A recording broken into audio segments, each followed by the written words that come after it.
the 12th of October 2021. This meeting is being webcast with the exception of any business that the council resolves to exclude the press and public because of the likely disclosure of exempt information as defined by the Local Government Act 1972.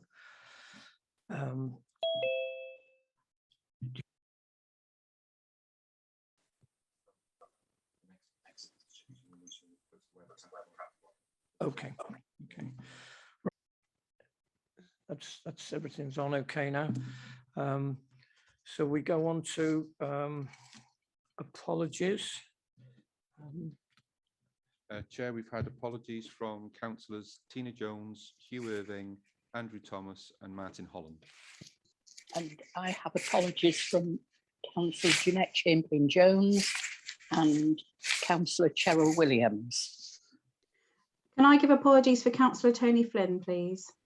Thank you very much. Are there any others? No, okay. Right, so we'll go on to agenda item 2, which is declaration of interest. Members will be aware of the need to declare an interest in any item of business to be considered at today's meeting. If members have a personal interest only, then they may continue to take part in the debate and to vote on any matter. If a member feels that they have a personal and prejudicial interest, then they must declare that in the same way, and they must leave the chamber for the duration of the consideration.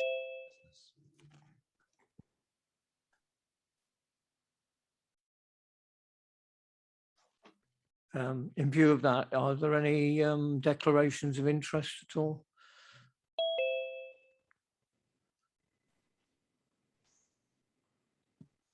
No, okay. If during the course of the meeting you discover that there might be, please don't hesitate to take advice. So we'll continue with the meeting. Thank you.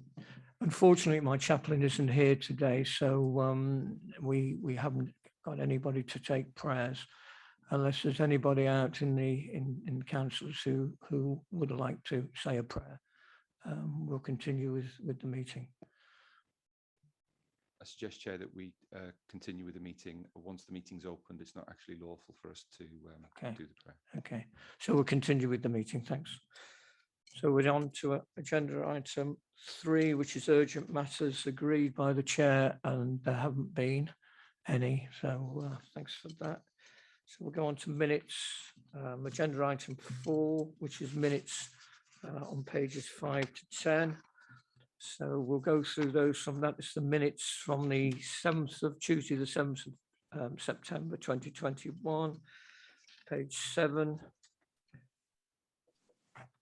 page 8, onto page 9, which is the minutes, agenda 5, diversity, page 10 through to page 11, which is the notice of motion, which was agenda item 6.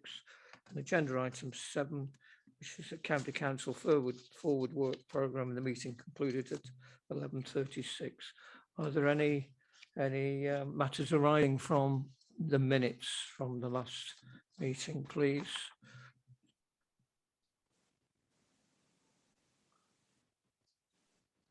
Yeah. Thank you very much for that. So will somebody move as the correct? I'll move it, Chair. Okay. And Christine move, and Councillor Bob Murray second. Yep. Okay. Yep. Thanks very much for that. Thank you. We're now going on to agenda item 5, which is the February 2020 flood event, section 19 flood investigation report, and they're on pages 11 to 202. And this is to consider a report by the flood risk engineer Wayne Hope into the investigation of the flooding of the 9th of February 2020, copy attached. I'm going to call Councillor Brian Jones to introduce. We've also got from NRW Keith Ivans, I hope I pronounced that right, Keith, and DCC flood risk engineer Wayne Hope. So Councillor Brian Jones, please, if you'd like to introduce the report. Thank you. Yeah, thank you, Chair. So this report this morning, it's a Pacific report into the Denbighshire County Council flood investigation, February 2020. So it is specific and it is to do with the flood events around February 2020. The main areas that were affected were in St Asaph, Brookhouse, Llaninnis and Llandrillo, and there was issues at Bodelwyddan. The previous locations I mentioned were main river events. Bodelwyddan was a culvert. There was some flooding, not into properties, but there was some flooding there, so it's included in the report. But St Asaph, Brookhouse, Llaninnis and Llandrillo, they were main river flooding events, which obviously come under the banner of Natural Resources Wales. You've already heard that Keith Ivans, the operations manager for North Wales, is with us this morning to answer any questions you may have or clarity you may require. If I could ask Wayne Hope if he wants to add anything to that introduction I've just made, that will be useful. Tony Ward, the head of service, might want to chip in as well, and then from that we can move from there, Chair. Thank you. Thank you, Councillor Brian Jones. So, thanks, Chair. Can I just say a few words, Chair, very briefly? It's Tony Ward here. So you can, yes, certainly, Tony. Good morning, everybody. As set out in paragraph 4.3 of the cover report, the purpose of a Section 19 flood investigation report is basically to answer 3 questions. And they are: why did the flooding happen? How likely is it that that scale of flooding could happen again? And what actions are needed to ensure that flood risk in the county is appropriately managed in future?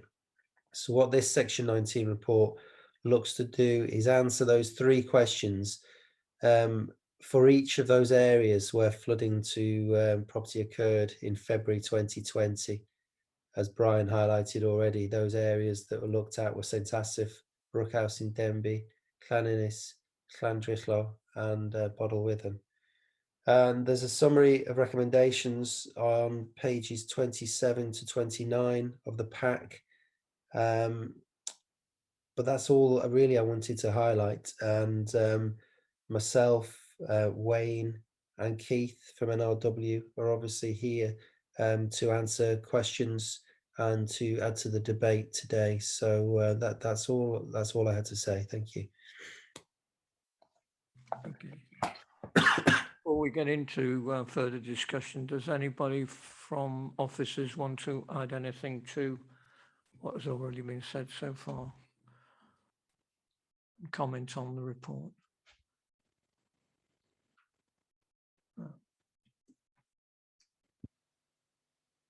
Okay, well, it's open to you, councillors. So,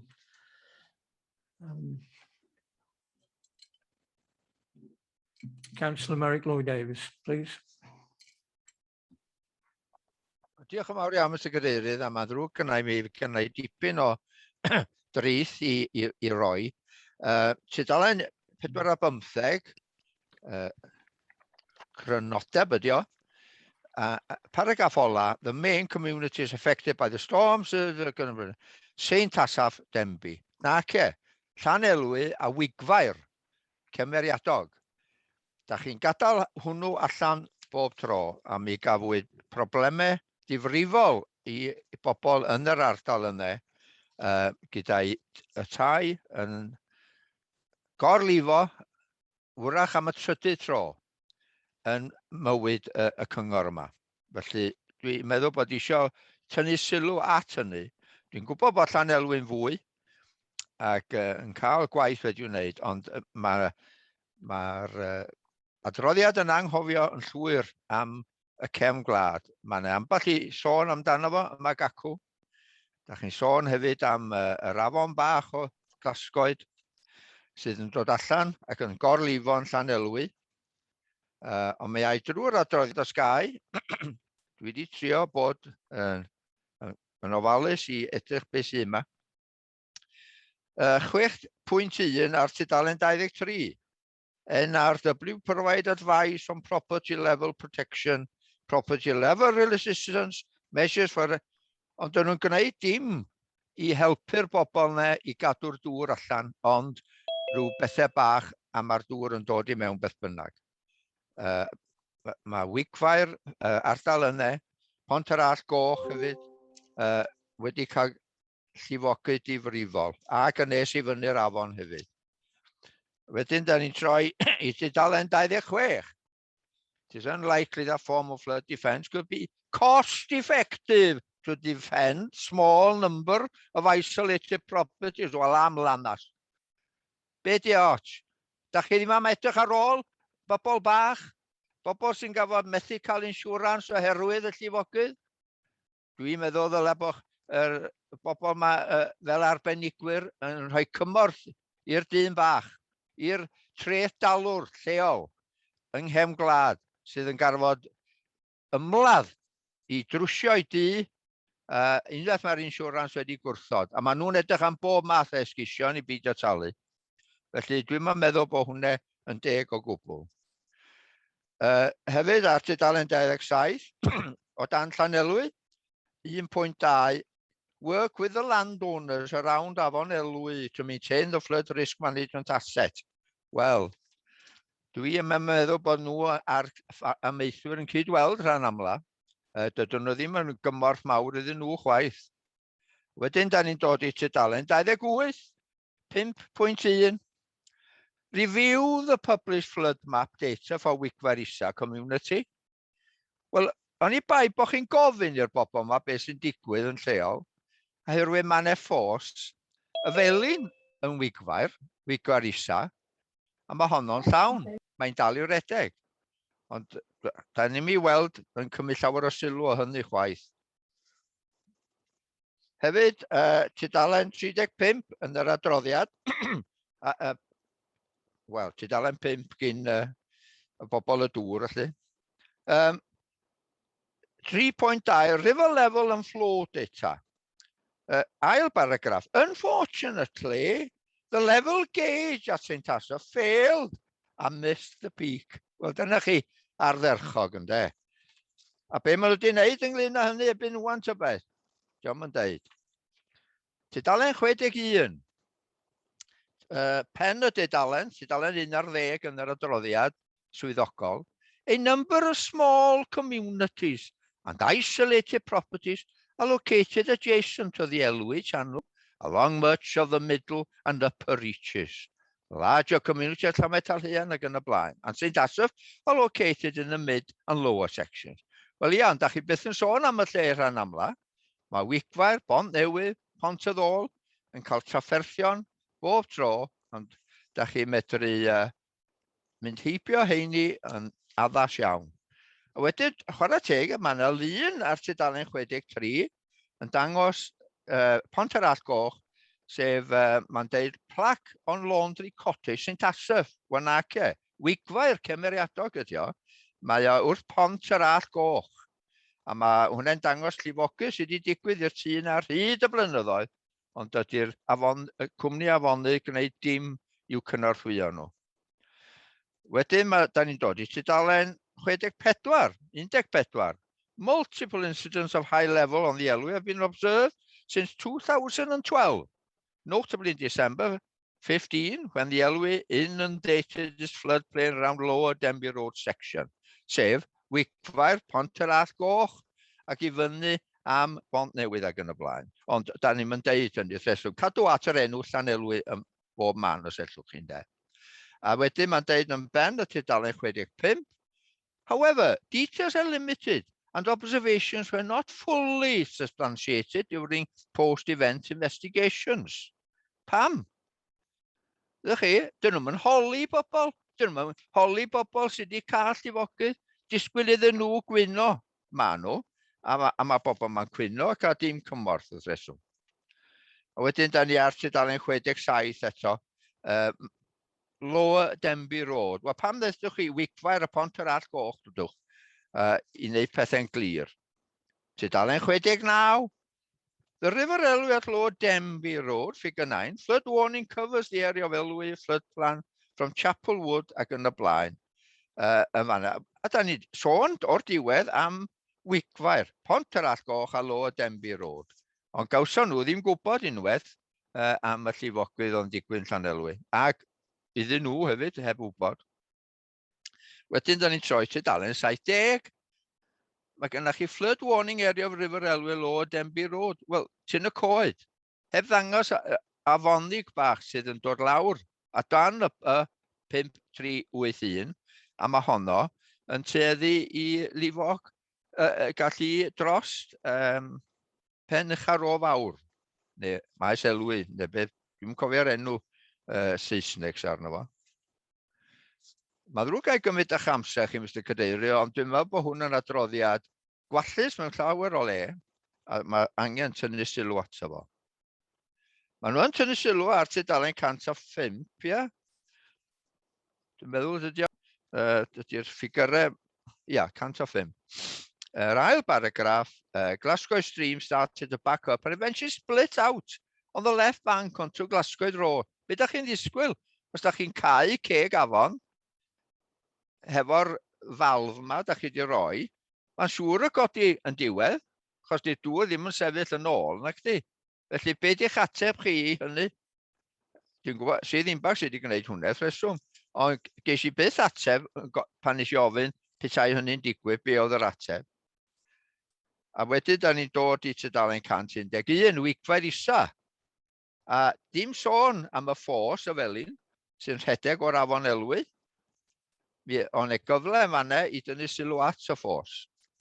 Ffordd isa Dimbych, Lower Denby Road.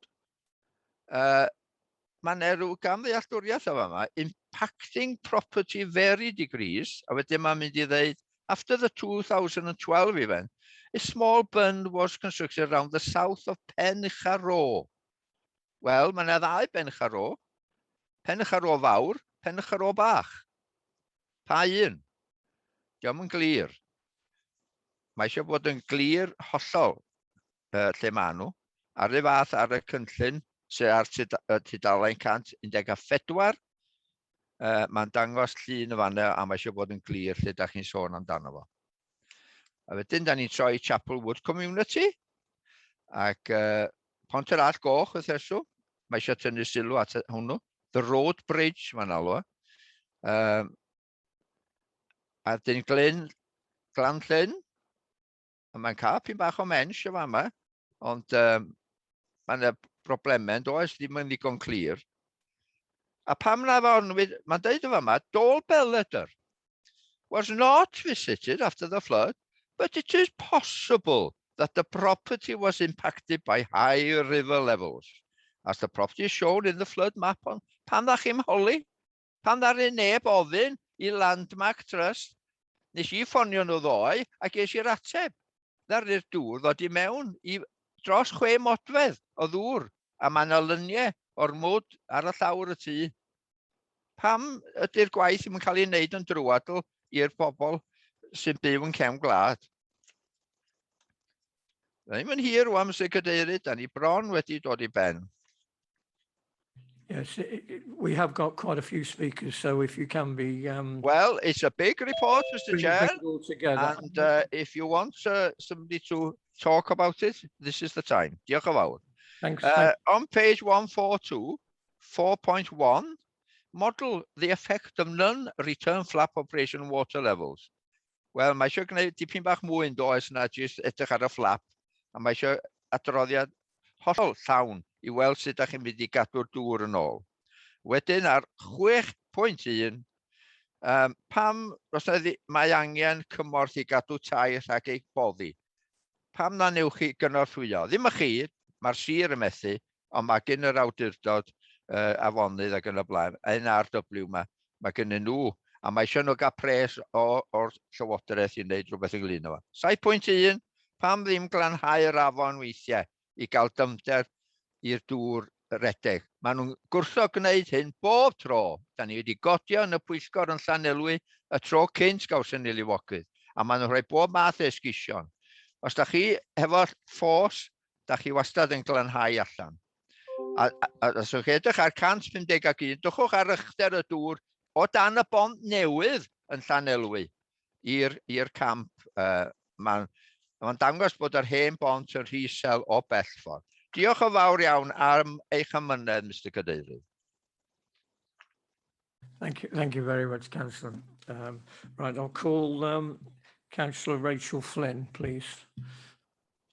Thank you, Chair. I think Merrick's kind of covered nearly everything I had anyway, but I'll just highlight a couple of things, if that's okay. So going back to the statement in the report, it said, unfortunately, the level of agents in massive field and missed the peak. Just to reiterate, what plans do the council have to mitigate that from happening again? And it also sort of seems to come to light on the flood task and finish group that bureaucracy seems to be playing a part in why riparian landowners can't clear their own rivers. Obviously, they have to source the permits from NRW, and this can sometimes be a bit more of a trickier task than it needs to be. So that was one of the things I wondered how the council was going to address that with NRW, please. Thank you. Okay. Do officers want to come back on any of these points so far, or should we? That I've got 1, 2, 3 more councillors, and I think it might be better if those 3 councillors put their point across and then officers came back. Are you happy with that? Based on no comment, I assume. Yeah, I think so, Chair. Yes, let's carry on, I think. Okay, good. So I'll call. Thank you, Councillor Flynn. Councillor Mervyn Parry, please. Thank you, Chair, and thanks for everybody for putting this report forward. I actually sit on the task and finish for the we're not to come to this meeting as yet. We need to finish that one. But from my own point of view in my ward, RW and DCC are supposed to be in discussions with residents regarding reducing the risk of the impact on the flooding. Could I ask in this meeting where they're getting up to with the residents, certainly in the rural wards, about contacting them about this? I haven't had much feedback from my residents that anybody's had that discussion with them. And again, just strengthening on Mary Lloyd Davis's comments on the small rural areas where there's small numbers, that it's not viable to help protect these properties, where possibly we might do in the larger communities. Not doing it in the smaller communities isn't quite what I want to hear, or the residents who live there want to hear neither. Thank you, Chair.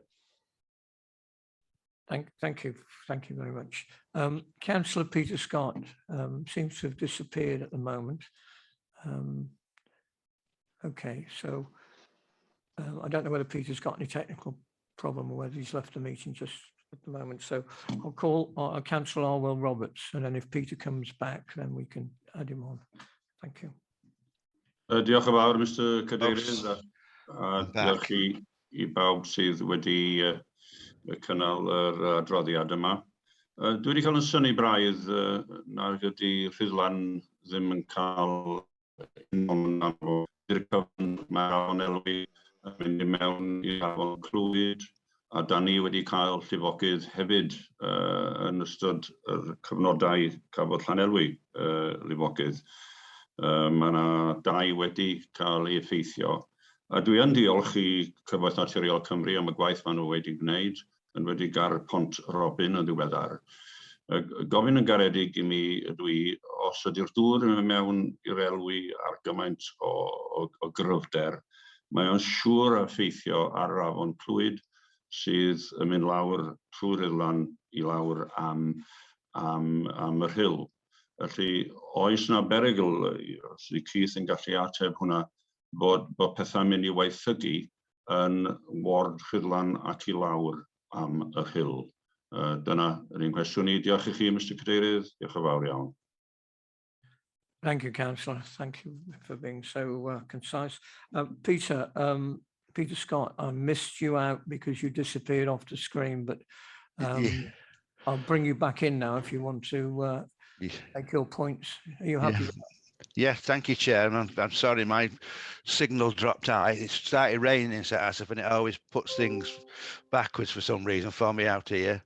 I'll turn my video off as well, just in case I drop out again, if that's okay, Chair. Okay. Thank Obviously, I'm going to major on St Asaph. I know we support Denbighshire as a whole, but my priority is St Asaph, which is my ward. The points on the Spring Gardens side of the river down at the sewage treatment work where the river overflowed. I believe NRW are now making repairs to that, lifting the bank up by another 300 mil. It was 100 mil short before, so that's a positive at least. The Roe Park wall that defends the houses down on Roe Park, the north side, the wall finished before the bridge. And again, NRW are thankfully doing repairs to that, making the wall go further along. And also on the south side where the wall finishes under the A55 bridge, you can see pictures on pages, I think it's 100, 101, 103, where the residents put sandbags to stop the water going up there. Again, I think there is a planning for NRW. I know we have talked to Keith and James Davis on site and discussed all these, and thankfully NRW have agreed to make repairs to these 3 points on the report. So that's a positive. Thanks very much for that. But I would like to ask NRW, would they do natural flood management further up towards Merrick's End, up at Glaclin Farm, where we have a farmer, Sam Kenyon, who's willing to have her land put into this natural flood management, hopefully to slow the water down before it gets to St Asaph. And I think that's NRW because it's a main river course. And the other one for Denbighshire, there's a manhole that keeps blowing off when the water comes down the hill in St Asaph between the Bowling Green and Clissyfelling. I don't know if Wayne has got working for Alex Babington has got work to repair that manhole. But otherwise, as I say, I'm pleased that NRW have responded to the work down at Roe Park. And if the other two things could be taken up by NRW and Denbighshire, that would be great. But that's all I've got. Thank you very much, Chair. And thanks for bearing with me with my computer. Thank you. Thanks, Councillor Scott. Thanks, Peter, very much. Yeah, it's nice to end your little piece on a bit of an up, so that's nice. We'll go on to Councillor Emrys Wyn, please. Ie, diolch yn fawr Cadeirydd. Dim ond 2 gwestiwn sydyn sgynna i. Mi faswn ni yn bryderus pe bawn ni yn gallu, aelod o'r cyhoedd yn gallu mynd at unrhyw falf ag agor sydd yn rheoli llifogydd a'i agor a'i gau yn rhy rhwydd mae'n debyg, achos mae'r adroddiad yma'n awgrymu bod yna rhywun wedi agor un falf heb awdurdod yn ardal Llanelwy, ac tybed pa gamau mae Cyfoeth Naturiol Cymru wedi gymryd i'r mwyn sicrhau nad oes mewn modd i unrhyw un heb awdurdod i gyrraedd y falfiau yma ac gan falle, wel, yn ôl yr adroddiad yma, oedd o wedi ychwanegu at y broblem yn Llanelwy'n sicr, os dyn ni'n credu yr hyn sydd yn yr adroddiad yn sy'n achos i beidio credu hynny wrth gwrs.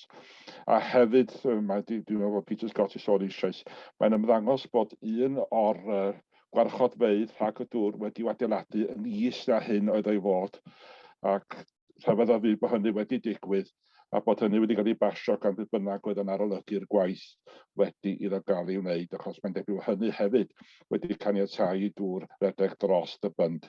Mi faswn ni wrth y modd yn cael dod â materion amnelo arllifogydd wedi cael yr wythyn i mewn, ond yn anffodus adroddiad am ddigwyddiad mis Chwefror llynedd ydy hwn, a dydy o ddim yn wneud ar llifogydd ni wedi gadw wythyn. Wrach dawn ni gyfle i wneud hynny eto. Diolch yn fawr.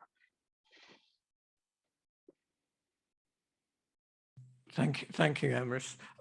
Councillor Bobby Feely, please.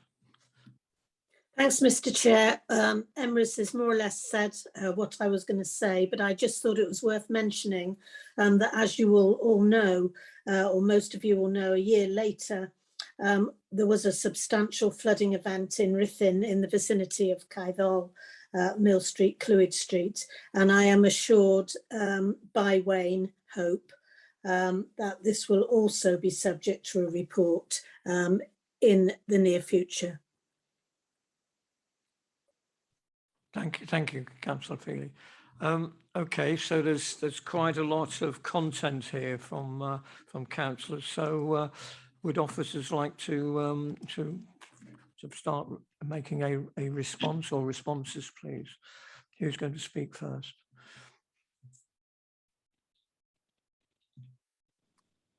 Thank you, Chair. Most of the questions, to be fair, relate to the main river flooding that affected the county last year. So I think it's only fair at this opportunity to bring Keith in to the discussion. There were lots of questions there. I'm not sure if Keith would have had time to write them all down, but can I introduce Keith Ivans, please, from Natural Resources Wales? Keith, are you there? Hi, Wayne. Yeah, hopefully you can hear me. Yes. Yeah, good. Okay, great. Thanks, everyone. Morning, everyone. Yes, there was a lot there to take down. I'll try and capture and pick up some of the main issues.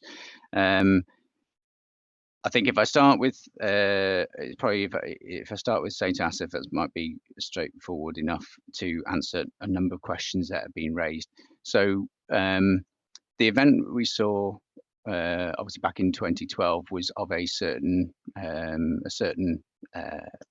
extreme event. The new defences were constructed and built, designed based on providing a 100-year standard of protection, but with including climate change and allowance for climate change onto that.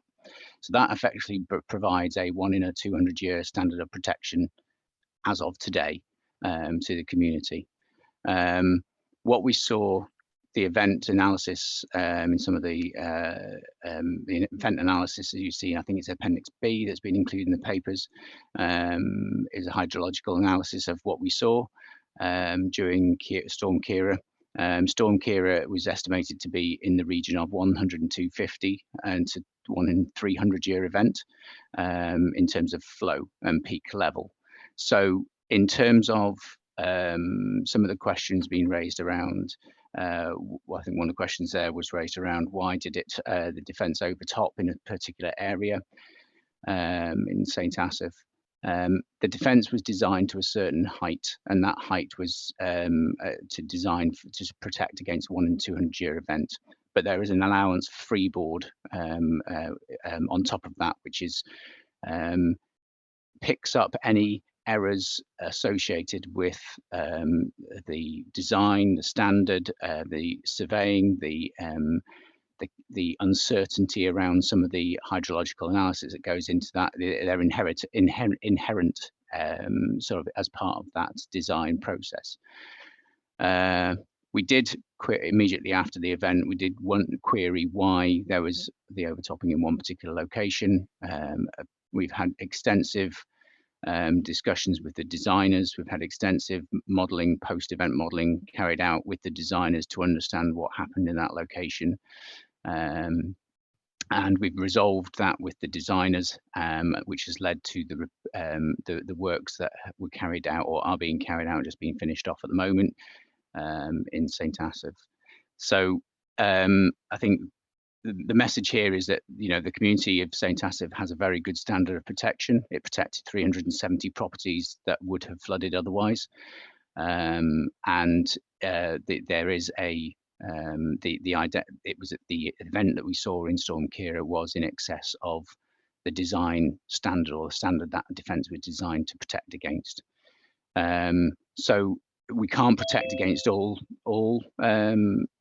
events, and inevitably we have to, as part of that process that we go through in terms of cost benefit economics appraisal, environmental appraisal, with the funding that's available from Welsh Government. All that goes into the mix when we go into designing a new defence. So I hope that sort of helps to answer that pilot question. There was another question that was raised around the failure of the water level recorder in St Asaph underneath the A55. So that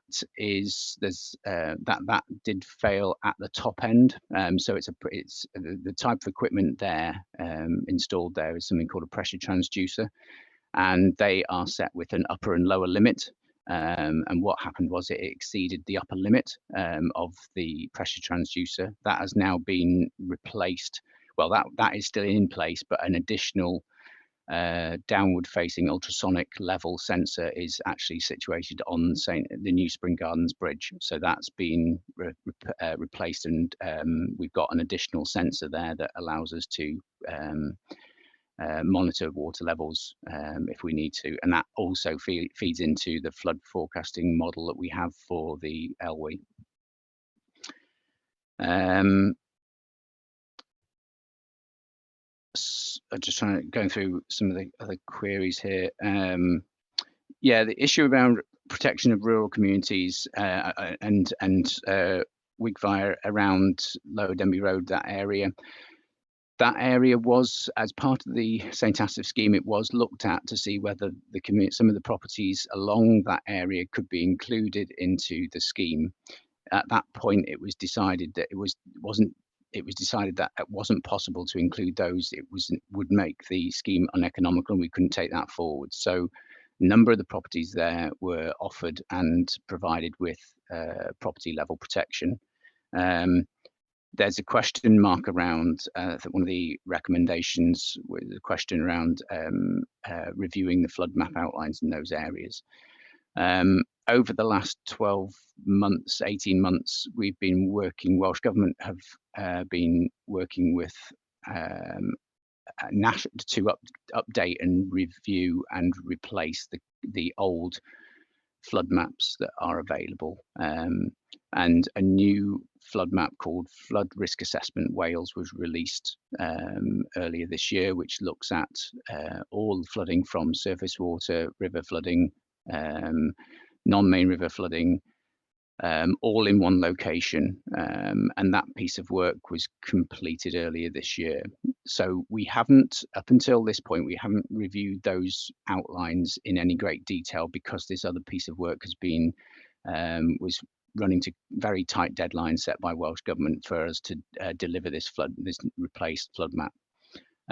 Ultimately, that was also feeding into the new flood map for planning as well. So there was obviously very tight deadlines linked with those two pieces of work, national pieces of work. So that is on our list in terms of recommendations. That is down into our delivery within 1 to 5 years, medium term sort of delivery. So it's on our plan we have, and it's still in the process of will be looked at.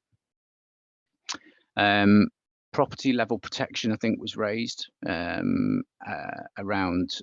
We have, again, that's in our 1 to 5 year sort of recommendation task. We have all the recommendations in the report there have been split up into short term, which is try and rectify within a year, medium term, which is 1 to 5 years, and then longer term ones, which are the more challenging ones to address.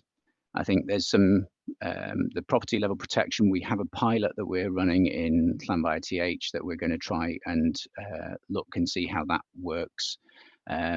And we will be looking at a number of other communities, more rural, smaller communities who may not benefit from the possibility of a larger scheme, where we might be able to look at other alternatives, property level protection being one of those.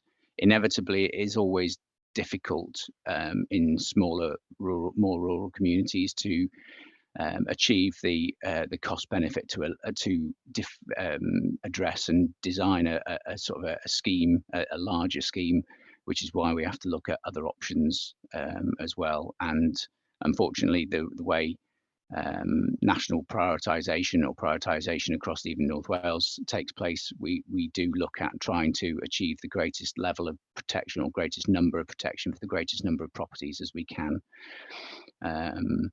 but and so that's why you'll see that priority or larger communities will tend to be addressed Yes. before individual Thank properties, you. etc. In terms of I think there was a mention for Emrys around the valve, or I think you referred it to as the valve in St Asaph. It's not actually a valve. It's a flapped outfall. It was actually I think referred to the flap was lifted and held in place. So it's a gravity fed flap, so it requires the pressure of water behind it to push it open to allow from glasscoid stream out. We have increased our inspection regime around that to make sure before, during and after events that make sure it's working as it should be, and hopefully there's no any interference with that going forward. I'm trying to think now. Councillor Peter Scott, NFM at Glantlin Farm. We have visited the farm and discussed and spoken with them about their plans, which I think it's very positive. It's just unfortunate at the moment the window for NFM funding for at the moment has closed, and there's no grant funding available at this time. So I think that we recognise it's the positive nature of it. It's just that at the moment there's no opportunity to fund what they're proposing at this time. But that's not to say there won't be any funding in future. So I think hopefully I will. I know you've sent an email into NRW requesting a bit more detail on that. So I will prepare a bit more, a fuller response to you and send that directly to you. Hopefully that will help in explaining things. I'm just trying to think now where else. Can I just intervene a minute? Just quickly, Councillor Roberts, Roberts mentioned the risk in Rhyddlan, which is running through the Clwyd and further down towards Rhyl, for instance. Sure. Is there any comment you want to make about that? So at the moment, the area around Rhyddlan that still forms part of the de-include strategy, which there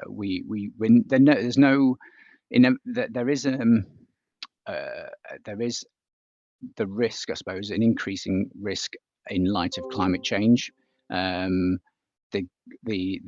suppose down in Rhyddlan you have the dual risk of tidal and fluvial, as you well know. So there is, as part of the Clwyd strategy, looking at the tidal risk to the area, and that is ongoing at the moment. We've done a review approximately 2 years ago that satisfies us that at the moment everything from a tidal perspective is where it should be. But I recognise, obviously, if we are looking at an increase in storms or increase in fluvial flows, that piece of work will have been considered as part of the work in St Asaph, and would have been considered as part of the additional work that was carried out down towards Rhyddlan. Possibly it's something I'll need to pick up with Councillor Roberts in more detail after this. I think probably may be the best thing. The issue of insurance, I think we recognise that those properties that have been affected by flooding do get affected by insurance, and increases in either premiums or the amount they have to pay out before the insurers will provide additional funding to repair. I think it's never, we would always say, if you live in a flood risk area, if you have been affected by flooding, then discuss with the insurers, obviously. Also get in contact with the National Flood Forum, who are a national charity who would be able to provide independent advice. But also there's the flood scheme as well, which should help to provide any queries or any difficulties, people having difficulties with regarding insurance. It's up to an individual insurer, obviously, if they choose to insure anybody, and they will consider that risk associated with it. They won't necessarily even look at NRW's flood maps. They will have that, make that decision themselves, and they will also, we're not involved with how they determine their premiums either.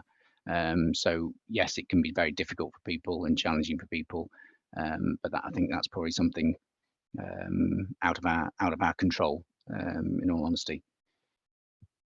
If I can jump in, Chair, please. Oh, sorry. Yeah, could, So I go on. could I just have answers to my questions if I need to remind you?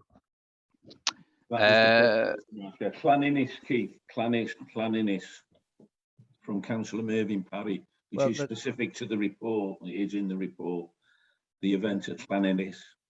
Yeah, what I was after there really was because of the rural area, and we're not getting the attention we would if we were for a much bigger area. How do I put that over to the residents, and also the communication between NRW and DCC to the residents of how they can help them. It says in the report that they will, on page 29, will and National Resource Wales continue to have discussions with affected residents regarding measures that can be carried out to reduce the risk and impact on flooding. Having spoken to residents, I don't think any of this has happened yet. And this was February, and we're now in October. So I'm just wondering, what is the plan, if there is a plan, to discuss it with these people in the rural areas? It's great to see this work being done in St Asaph, and the jobs are getting ticked off and the things doing, but nothing has happened in Llanynys. I'm just putting that one forward. Thank you. No, and I think that is on that, within Llanynys is within that medium-term recommendations list that we've got to address between 1 to 5 years. I think we do need to do more in terms of that community in particular. I'll certainly take that away. I think it's difficult. It has been very challenging, as everyone knows. You know, we had the flooding on the 9th of February. We were all thrown into lockdown on the 23rd of March. Many of us and all my staff were all working from home, homeschooling, and I think we have to consider, it's not an excuse, but we have to consider all these recommendations and the work that has been achieved and all the things that still need to be achieved in that context of working through the pandemic and the restrictions and the challenges that we've all had in that respect. And that's not just our staff, that's also the people and individuals who have been affected by flooding as well. That continues to be a challenge. I think Councillor Bobby Freely mentioned around work in Ruthin. We're also seeing challenges around contractors, suppliers providing information and getting information from consultants and so on, who were also in lockdown at the time, was very difficult.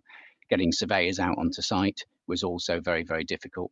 So I think, you know, we are, at the time, we were following Welsh Government guidelines that obviously had a lot of restrictions on us on how we were operating, how we would previously have worked. We would have gone out into the community, asked questions, knocked on doors. That didn't happen because we were locked down, but also we were trying to, where possible, both protect our own staff, but also protect the communities as well.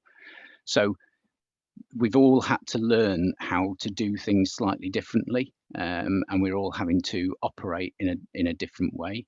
I think there's certainly, from what you're saying, Mervyn, I think we do need to do more in Llanynys. We haven't really addressed that issue yet. So I will take that away. It will be on the list, but it will be in that medium term list for us to tackle. But I can let you know, give you some more detail after this, if that's okay. Okay, thanks very much for that. Now I've got Councillor Mark Young, and I've got Tony Ward as well. So do you want to come in, Mark, and then I'll ask? Yeah, that'd be great. Can you hear me okay, Chair? Yep. Yeah, can you hear me okay, Chair? Okay, thanks, Mark. Okay, I'll turn my camera off in case. Just a couple for Natural Resources Wales and then one for Denbighshire. So Natural Resources Wales, in the report, it talks about floods being in every 100 years, 200 and 400. So when we've had 5 floods in the last 20 years, how much weight do you give to them figures? Because it does seem strange. So I'd like your response. I guess, is it got any worth anymore? Because we are certainly having annual flooding. So when you quote a few 100 years, it doesn't seem right to me. So that's one. In the Brookhouse area, you've done a report. So 2 questions on that. I know a few years ago, there used to be flood wardens for the area, and then they were removed. So should they come back now? So that's one question. We used to have them, you removed them, we're having more flooding. Shouldn't we bring them back? And until you've done the site visits in Brookhouse and other areas, and you've done the survey and you've agreed what needs doing and it's costed, we can't then chase for the funding, whichever way, whether it's government or internal funding or shared funding. So what's the commitment on when will the surveys happen? Because obviously every winter's a risk. So what is your plan for doing the surveys? And when you do the surveys, can you involve local members? Because I think it's important to give comfort to the residents, to let them know that's happening. And then to Tony Ward and the Chief Exec, I've touched on this before with Tony. Obviously, it's not just about the flooding, it's about our response. And if we've got people going out to St. Asaph, Prestatyn, offering emergency accommodation and sandbags, etc., that should be happening straight across the authority. So a commitment off Tony to meet me to make sure we get that part right, because it's really important that everyone gets that consistent support from the authority. So just them points, please, Chair. Thank you. Jock about. Thanks very much for that. Do you want to come in now, Tony, on that particular point? And Yeah. Thank you, Chair. Yeah, just that and a couple of other things, I guess. There's a lot of questions there today, generally, obviously, and I just wanted to thank Keith for trying to cover as many of those as he can. One point I was going to make was just really an offer to see if there was anything that Wayne wanted to add in terms of any of those questions in a minute. I was going to respond to the comment made by Emrys and Bobby about the floods in January 21, and they're both right. There is a separate report, Section 19 report, looking at those flood events, and if my memory serves me correctly, we're due to come to scrutiny later this month with that report, and then it will be coming to council later on in the year too. So just to assure you really that is covered, and you will get an opportunity to discuss those events in detail very shortly. In terms of the specific question just raised by Mark, yeah, I think although not specifically covered in this report, it's obviously connected, and the council's response to flooding, both from an emergency response perspective, which I lead on, and also from a recovery perspective. These things are things that we are currently discussing in our strategic emergency management team, chaired by Graham, because there have been things that we've kind of tried and done recently which we think we can learn from, and I think Mark's point is correct, that what we need is a clear and consistent approach to what we do and when we do it. So that's something we're working on currently at the moment and we're discussing. So Mark, that'll be something that's will be clarified and communicated once we finished that discussion. Wayne, I don't know if there's anything at all that you feel like you need to. Sorry, I should leave that to you. Really, I'm not chairing the meeting. I do apologise. No, that's okay. Can I, before you go to Wayne, the Chief Exec Graham wants to make a comment on, I think, some of the issues that Mark raised. So Graham. Thank you, Chair. Yeah, only to echo what Tony said in response to Councillor Mark Young's question. The response to the flooding is really an emergency planning issue, and Tony's explained that we're in the process of reviewing our emergency planning response in some areas, learning lessons, etc. So there will be a report brought back to probably to all members at some point once we've bottomed out some of those existing amendments to our existing practices. But I will be briefing Councillor Mark Young, because of course Mark is the lead member for emergency planning at this current moment in time. So I'll be providing Mark, and I think we've got a date in the diary, Mark. I can see thumbs up. So you'll be getting a briefing off myself in the not too distant future, and then we can decide how to take that further in terms of engaging with the wider membership. But I thank you for the question, Mark. Thank you. Thanks very much, Graham. Do you want to add anything at this stage? Venus, Tony passed the ball to you earlier on. Wayne, do you want to come back with anything? I've got two other speakers after that, which is I've got Emrys Wynne and I've also got Councillor Peter Scott. Chair, sorry to interrupt, but I don't think my question was answered.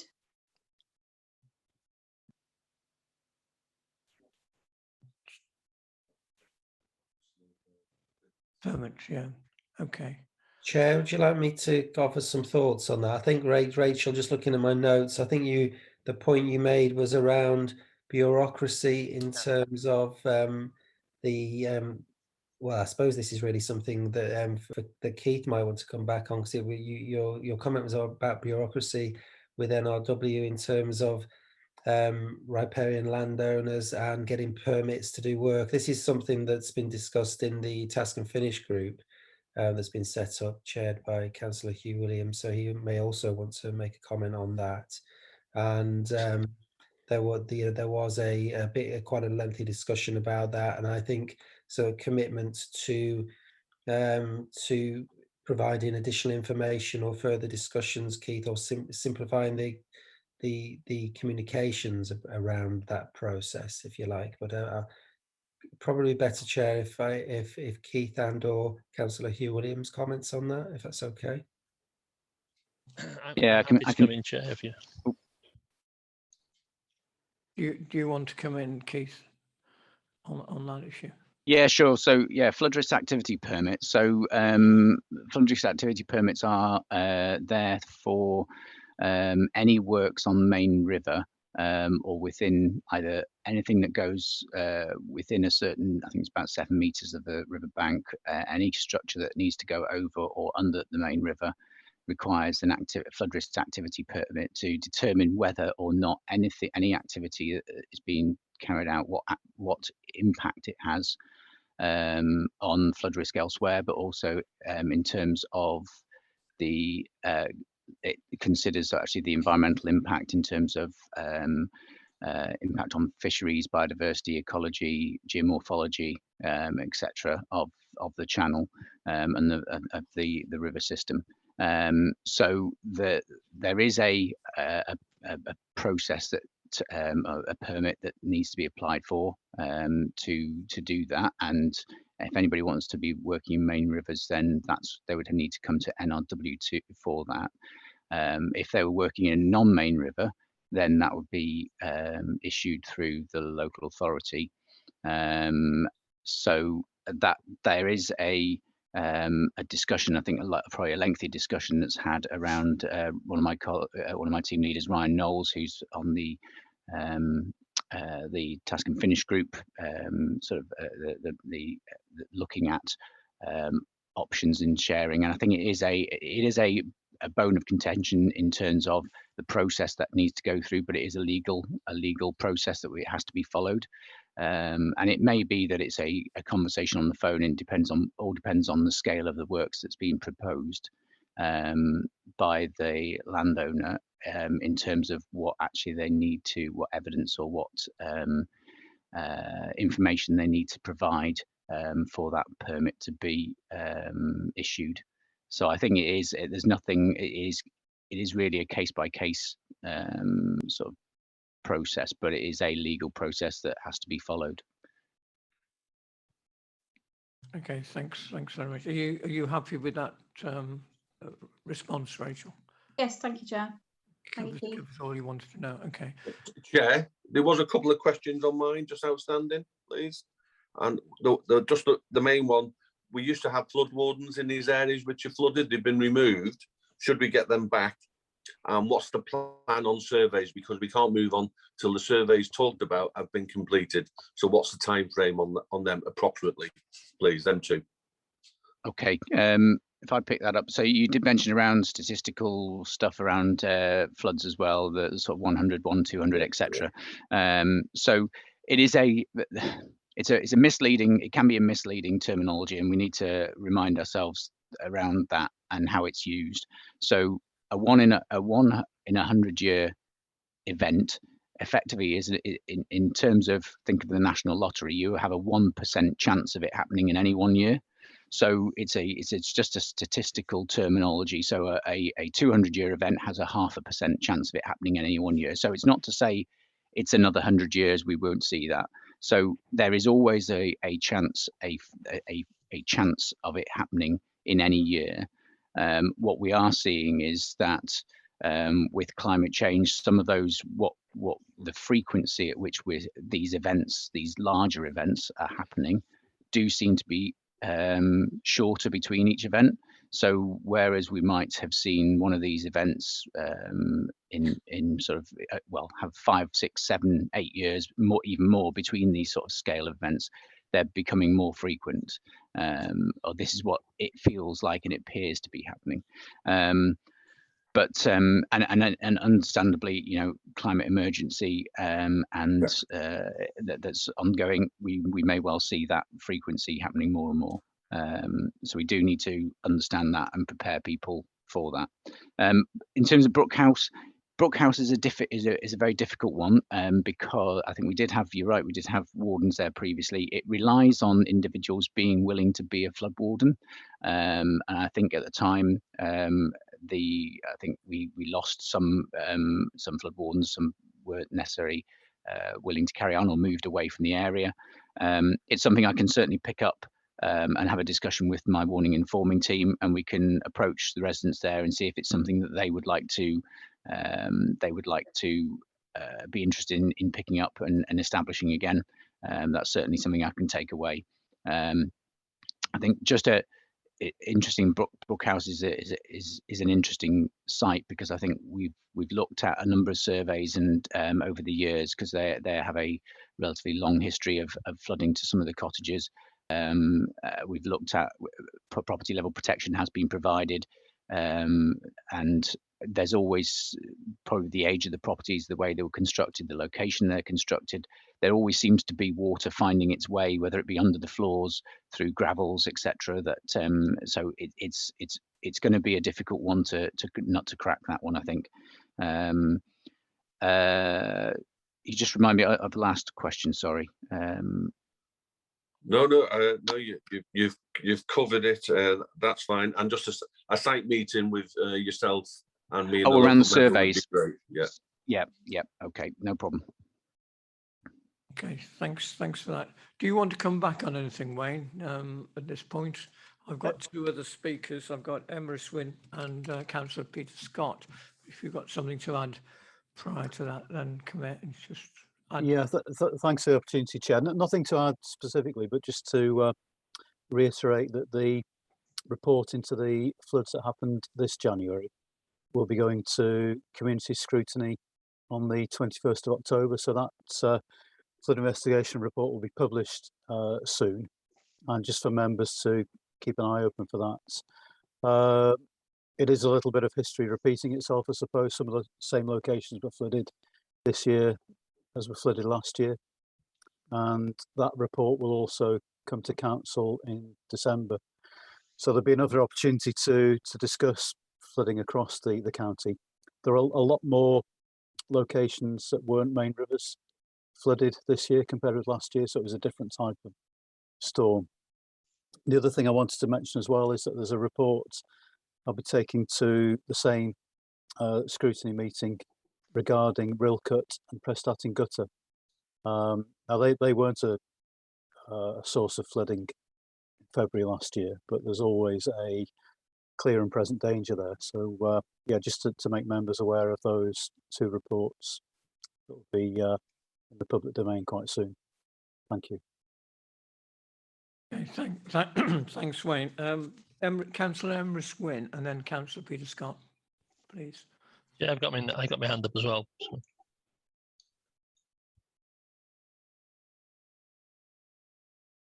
And then you come in. Okay.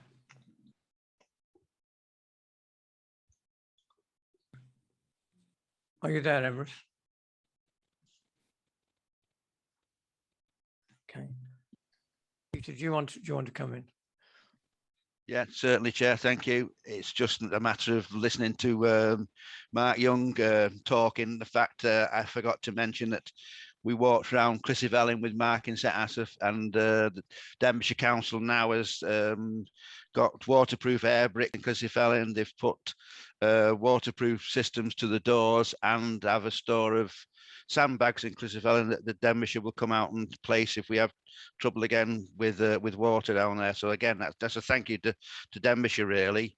Another one for Mark. The wardens in St Asaph never stopped when we were told we should do. We just kept going because we knew we might get flooding again. So we still have a flood warden system in St Asaph. And just a quick one on the 1 in 100, 1 in 150, 1 in 200. There was another flood 9 days after Storm Ciara, so we have a 2 in 9 day event now. That's just food for thought. That's all it is. Thank you very much, Chair. Thank you. Thank you for that, Peter. Sorry, Chair. I was muted. I was asking you to let Hugh Owen Williams in first because he's been waiting a while when Rachel Flynn was actually speaking. Then if I can come in after, I'd be grateful. Have you got something to add now, Emrys, or have you? Well, it's simply all I was going to be asking, going back really to what I call the valves, which I understand to be flaps. I'm reading from page 108 in the report, pack 58 in NRW's report. It does say at some time during the event, an authorised opening of the flap took place, and although water levels, well, that's detail. It must be understood that flood defence assets are designed to a specification which strictly operates with strict operating regimes, and any unauthorised operation of such assets can be extremely detrimental to people, property and infrastructure and potentially life-threatening. I think that paragraph itself merits a process to be put into place where such incidents are less likely to happen, and I would suggest possibly NRW, it's incumbent on NRW to put warning signs nearby to ensure that only an appropriate person should be addressing any issues concerning these flaps or valves. Thank you. Thank you, Emrys. Do you want to come back and Keith on that, or shall I go straight to Councillor Hugh Williams? I'm happy to carry on. Happy to carry on. Councillor Hugh. Thank you, Chair, and diolch Emrys. Yeah, I'm chairing the task and finishing group for the with all the Natural Resources Wales, Welsh Water, Wayne, the Union, NFU. It's the first time, I think, in history what we've all sat around the same table and we've all started listening to each other. It's been a lengthy process, but I think it's been a good process, and I think lessons will be learned. We've got a long way to go, but I am so glad to report that we are getting there slowly, and it's important that, you know, members who have been selected from the MAGs in their community, well, they attend these meetings as well, and then everybody can know what's going on. But yeah, we look forward to it coming back to scrutiny and giving you a full report in the scrutiny when it comes back. But I'm really confident that it's so good to see everybody around the table talking. There's been some hostile conversations in the earlier meetings, but tempers have cooled down, and I do feel what we are getting there. So thank you, Chair. Yeah, it's a good to hear, and it's always good when people are able to sit around the table and take from each other and take the flak from each other as well. That's good. Now I've got one other speaker, which is Merrick. So Merrick, are you about to round off this this debate now? Diolch yn fawr, Mr Cadeirydd. Wel, dim ond wrach dynnu sylw at y cynghorydd Emrys Wyn. Beth ar ni ddarganfod yng nghymeriadog, os newch chi roi arwydd i fyny, maen nhw'n siŵr yn gwneud rhywbeth sy'n groes i'r arwydd, sef twlis bwriel ac yn y blaen.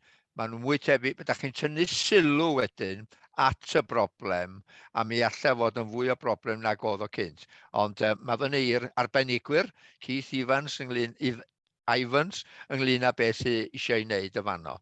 Ond dim ond i ymateb i atebion, o'r rhai o'r atebion i ges i gyn Keith os gai, ond swp yna dwi'n gwybod, ond os fysa fo mor garedig a edrych arnyn nhw, gweld os yn hawelwch y swyddfa pen eith o'n ôl, i weld os modd gwneud rhywbeth ynglyn â'r cangymeriadau a'r gwybodaeth anghywir sydd yn yr adroddiad, faswn i'n ddiolchgar iawn. A wrach os gai gyfle, na i anfon llythyr iddo fo yn rhestru bob dim da ni wedi drafod. Diolch yn fawr.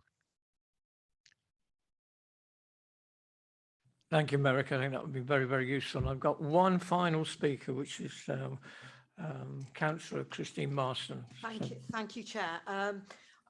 Obviously, I've been listening to the debate and it's all been very good. Looking forward, looking to the future, you know, what are officers from DCC and NRW going to do about sort of addressing future flashpoints? Obviously, we have seen, well, me personally, has seen in my ward the loss of Llanach Bridge in February of this year. You know, water has this habit of moving around and flashpoints being moving. So instead of just addressing what's been flooded and what's been a problem area, are we looking holistically at our county and sort of saying, well, yes, this is how we to look at the whole county and where flashpoints might be happening, because things like the loss of Llanach Bridge has been devastating for my community, not socially but economically as well. Thank you, Chair. Thank you very much. Anybody want to come back on? Any of the officers want to come back on that at this stage? Chair, if I may, regarding flood risk across the county generally, clearly it's something that's of interest and concern for both the County Council and Natural Resources Wales. But the natural flood management project that we're looking at looks at the catchment. So that's the Clwyd catchment, which includes the River Clwyd and the River Elwy, and also the River Dee as a separate catchment, but looks at it holistically, looking at ways that we can hold flow back in the upper parts of the catchment, which might have some benefit to communities downstream. So it's we are very proactive, but we have to bear in mind that, as Keith alluded to, with the impacts of climate change, things seem to be getting worse and not better. So, you know, there's only so much we can do to counteract nature. Okay. I think the only other thing I'd add to what Wayne said there is that you know, we are where we can, we've got programs, medium-term plans, long-term plans that are sort of 5-10 years ahead, looking at in a number of our defences and our existing schemes, and looking at their current standard protection. And with the latest climate change projections, we are reviewing those and seeing, are they still fit for purpose, and fit for purpose for now and in the future. So certainly where we are looking to do either any improvement works or upgrades, the impact of climate change will be considered as part of that, and the predicted increases in flows and levels are factored into that. As a sort of, it's becoming more and more of a challenge, I think, in terms of trying to address issues or events, the damage that's caused from flood events that have taken place, but also trying to plan for the future and get ahead of the curve and be proactive and get things in place before something happens, and that's always a challenge. Okay, thanks very much. Tony Ward has got one final comment to make, I think. Yeah, thank you, Chair. I mean, it's not relevant to this report, obviously, but it's relevant to the question. We are also in the process of constructing another coastal defence scheme at the moment to address that, you know, that risk of ongoing flooding in future, and we're looking at developing two potential additional schemes for Prestatyn and RIL at the moment. So that's part of our overall strategy, if you like, looking at future flood risk. But as I say, I hesitate to mention that because there's a danger that we then start to talk about all things flooding instead of this specific report. But I just thought it was worth mentioning briefly. Thank you. Okay, thanks Tony. Meirig, one last comment. Diolch yn fawr, jyst i gefnogi bob peth ar y cynghorydd Christine Marston i ddeud, yr is-gadeirydd y sir. I'r dyfodol, Pont Llanerch, edrych ymlaen am adroddiad cynhwysfawr gan Keith ynglyn â be ddigwyddodd yn y llifogydd yna. Mi o'n y llifogydd garw ochr yna, ond yr afon clwyd oedd hi, a dyna pam nes i ddim sôn am hynny, bod o'n boen i mi i fobod trefnant bod na ddim pont yna. Diolch yn fawr.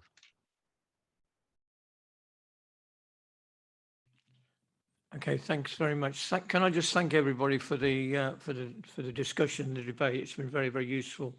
There's a lot to come out of this report. So I'm going to ask Councillor Brian Jones to read out the recommendations, and hopefully you'll all be satisfied with the way the proceedings have gone this morning. Thank you. Thank you, Chair. If I can just jump in quickly and give my thanks to Keith Ivans from Natural Resources Wales, and as ever to Wayne Hope, a man who knows his work inside out, and the support from Tony Ward, and also the comments made by Hugh Williams about the task and finish group. I think that is something that needs to carry on. It's only got a short lifespan. It needs to carry on, that group. If it morphs into a different style of group or whatever it may become, it needs to continue into the next council. So I'm sure Hugh Williams has got he's got that in hand, and we'll take that forward. So the recommendations are at 3.1 that members consider the flooding investigation report and provide feedback and comments, which you have done, members, so thanks for that, and I'm sticking virtually to what the report was about.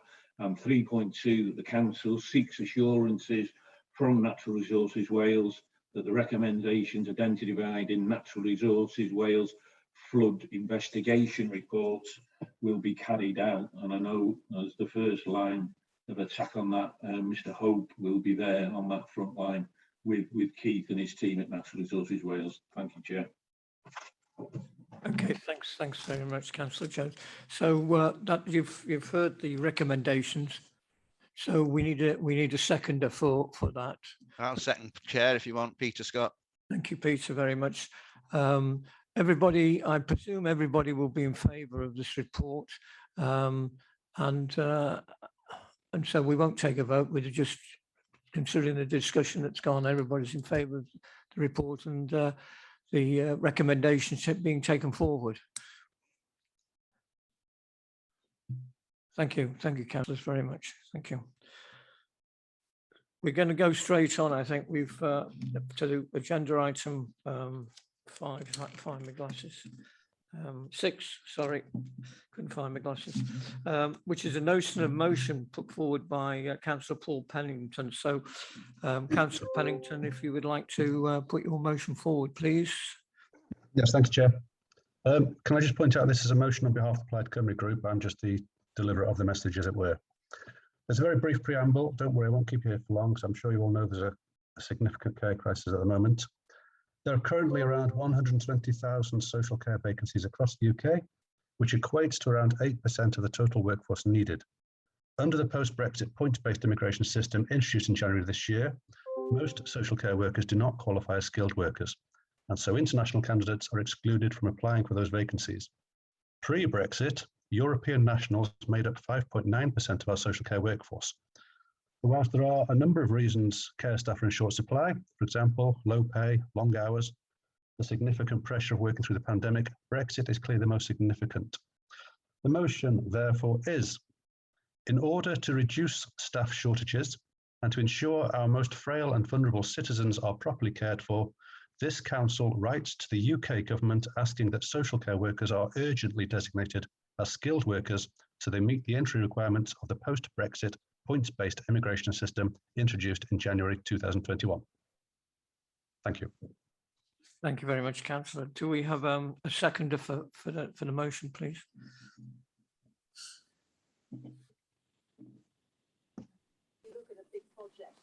I will, Chair. Sorry, who's seconding?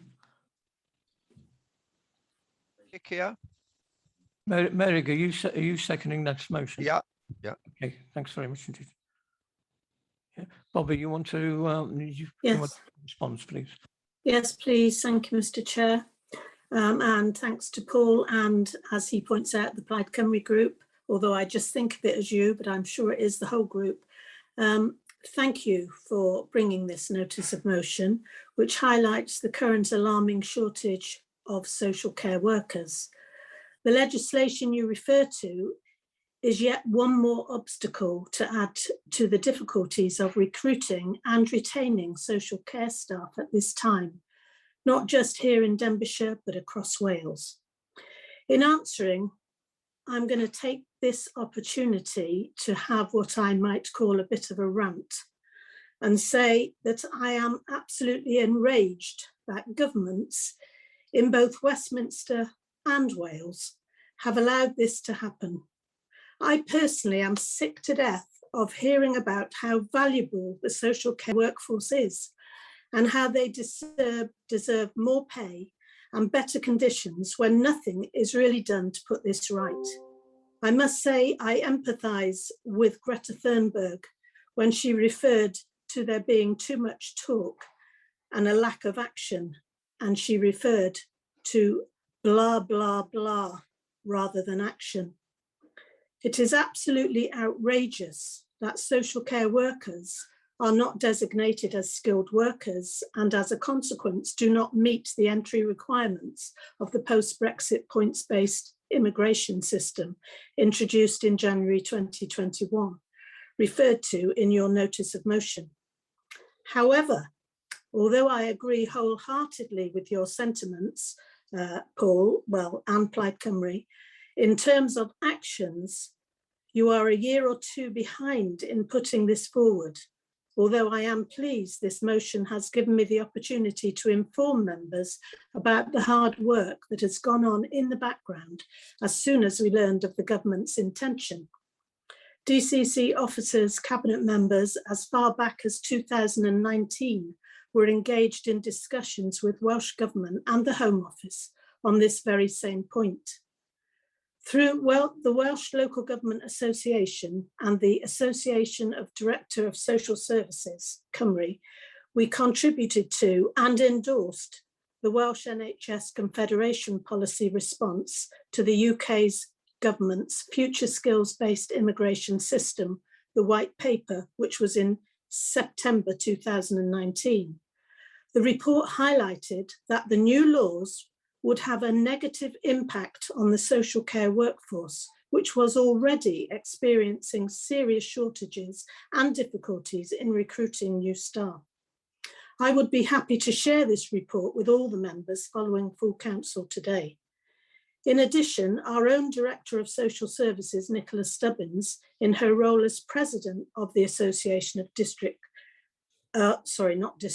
of Directors of Social Services Cymru at that time, issued a press statement in September last year calling for social care workers to be included on the shortage occupation list. Again, I would be happy to share a copy of this with all members after this meeting. Despite all of these efforts, the new immigration system was introduced without designating social care workforce as skilled, and I am not hopeful that Denbighshire alone, now calling on the UK government, would have the desired effect. However, I must point out that even if these changes you refer to were made, whilst it might help a bit, it would not address the many and complex issues facing social care across all of Wales and indeed the whole UK.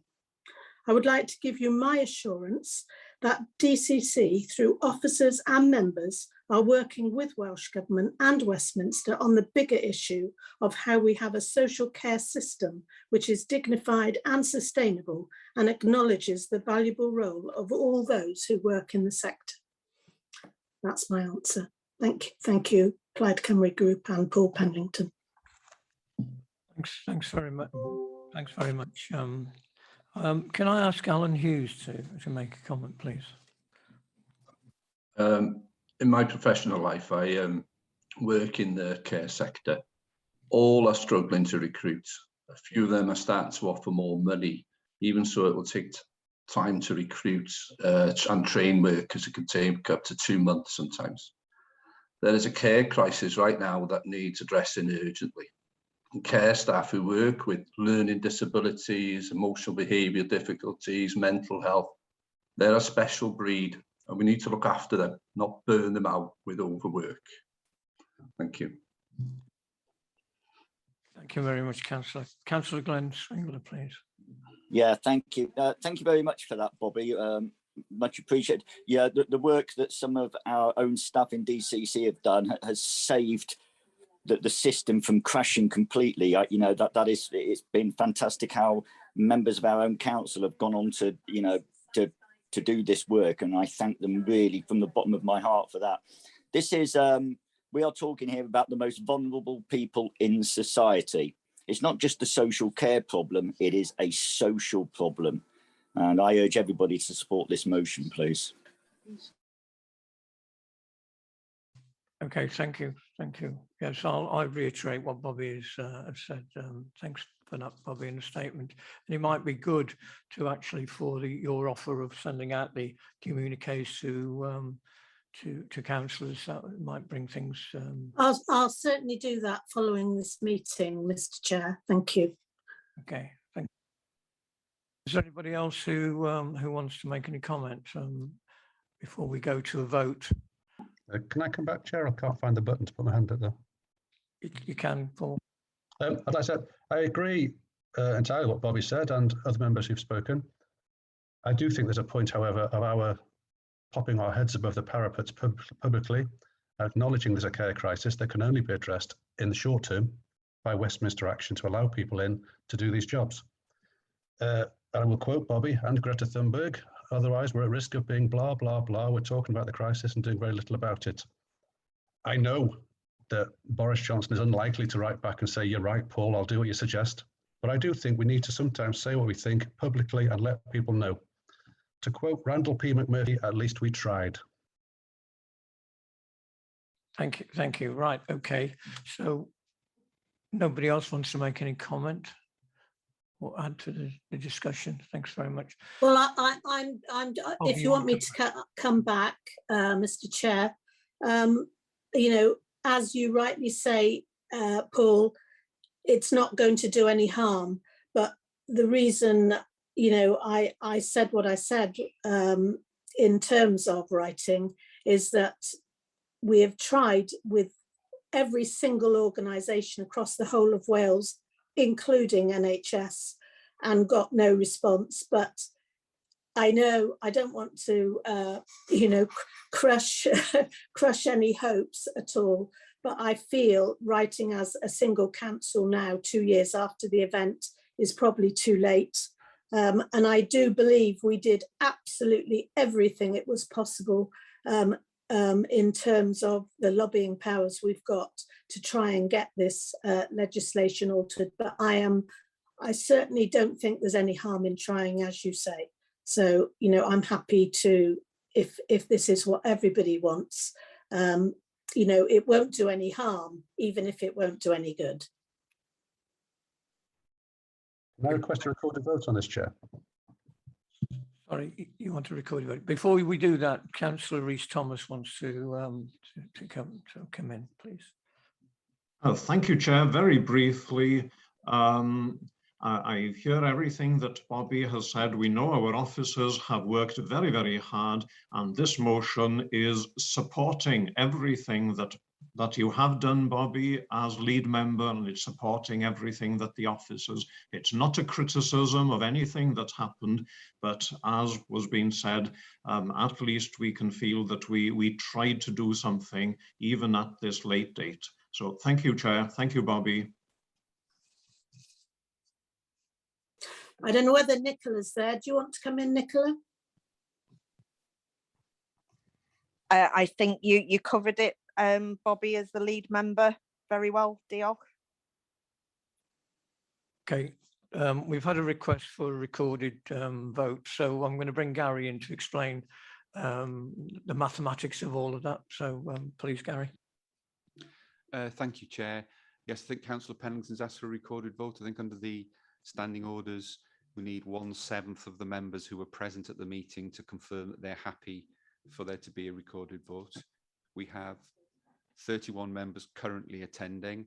That puts my maths at, it's got to be more than 4, therefore it must be 5. So if there are 5 members who are in favour of there being a recorded vote, could they please indicate, and then we can move to that.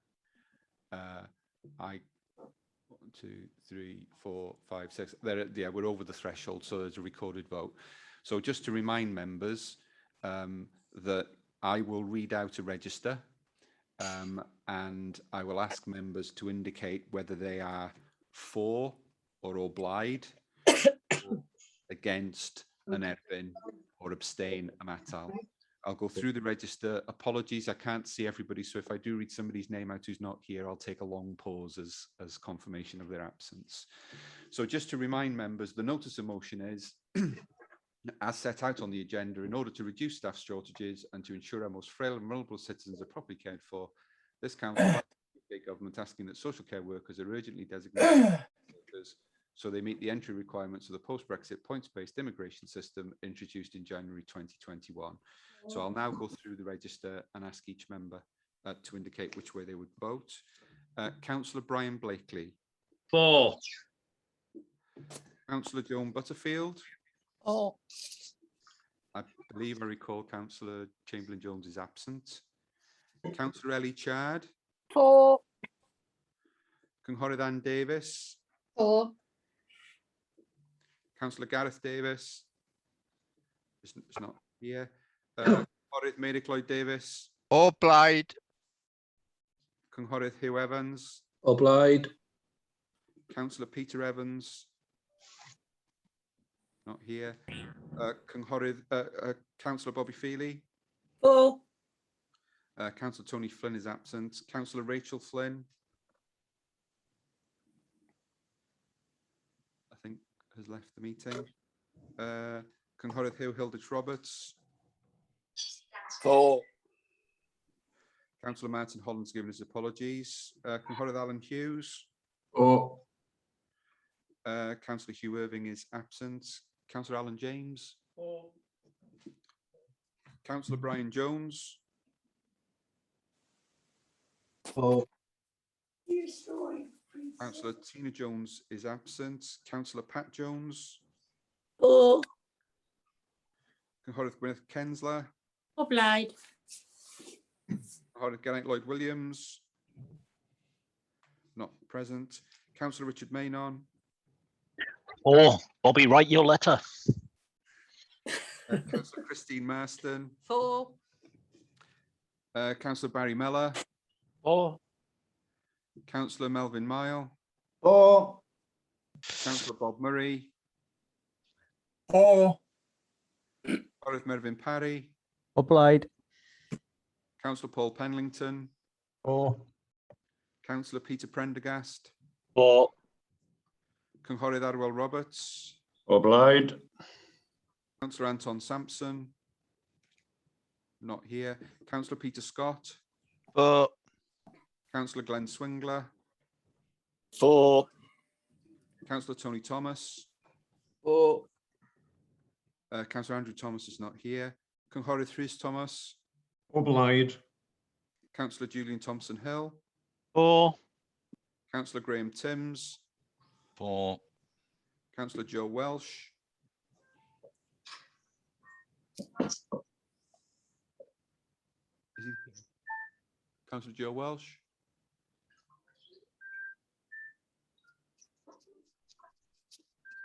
think you're on mute, Councillor Welsh.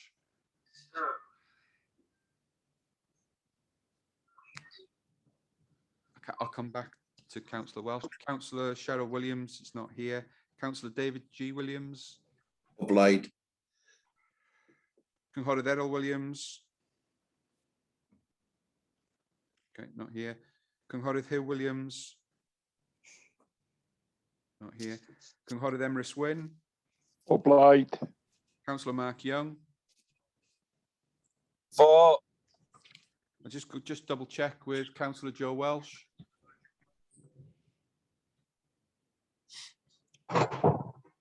Still muted. I'll just count that as absent for the purposes of the vote. That concludes the recorded vote. It saves my mathematics, Chair. Everybody who voted in favour, therefore it's carried unanimously. Okay, thanks everybody for that. The vote was carried unanimously, so well done. So there's going to be some letter writing going to take place. So we'll go on to the final agenda item, which is agenda item 7, which is the County Forward Work Programme, which is on pages 205 to 210. Thank you, Chair. The Forward Work Programme, you'll see that in December we have a population needs assessment. There are other items which are to go on that Forward Work Programme. I didn't make it in time for publication. There are items that go into the Democratic Services Committee on the 5th of November.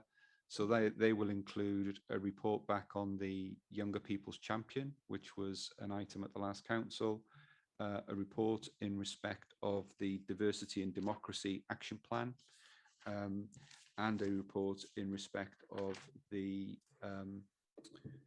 new ways of working for member meetings, which is also an item that's on the Democratic Services meeting on the 5th of November. And you'll see that in November in the council briefing Forward Work Programme, that on the 8th of November we have 2 items there about engaging children and young people in politics and the county lines issue in Denbighshire. And there is an extra November briefing on a date as yet to be confirmed for the North Wales Fire and Rescue Service to bring a presentation and Gypsy and Traveller Accommodation Assessment. Okay, thanks very much indeed, and thanks everybody for Chair. Oh, sorry, Julian. Sorry, yeah, just two other ones just to flag up for advance notice. On the 25th of January, there will be the budget setting report, and on the 22nd of February, there will be the whatever the wording is, council tax and ancillary matters, which is the formal one where we put all the wordings in to issue the council tax bills. Okay, thank you very much for that. So I think that finally concludes our council meeting for today. Can I thank everybody for the debates and the discussion today and the patience that everybody's shown. So thanks very much indeed. So I'll close the meeting at 11:40. So thanks very much indeed. Thanks, and it's good to see everybody. Thank you. Could I Well,